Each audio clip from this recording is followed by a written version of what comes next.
Hey everyone, today instead of looking at one passage, we're reflecting on how Genesis has a lot of weird little stories or little details that often provoke a lot of questions for us. Questions like, why can the serpent in the garden talk? And why aren't Adam and Eve surprised that it talks to them? Could other animals talk and then they lose that ability at some point? Or where did Cain's wife come from? Who are the other people that he's worried are going to kill him when God sends him away? What's the deal with the people that have such long lifetimes? Did people really live for centuries? And why is that different now? And to go to chapter 6, who are these sons of God who sleep with human women? What are the Nephilim that is talking about there?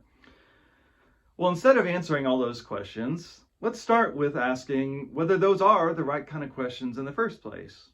I think these odd details, for one thing, should remind us that we are reading a book that is thousands of years old from a very different culture with a very different worldview.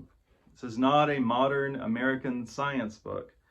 It's a theological account of God's interaction with humanity by an ancient people. The goal should not be to defend or explain the Bible according to our worldview, but to understand it in its own. Ask yourself, why do I need to know the answer to this question?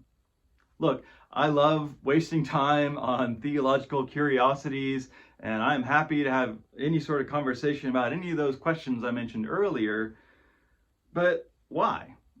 I think a lot of times for some people, those questions come from a fear that the Bible has to be defended, and that defense means making it fit our modern worldview.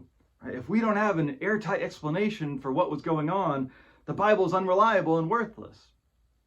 Why not just let the Bible be the Bible and let it point us to the God that we're meant to encounter through it?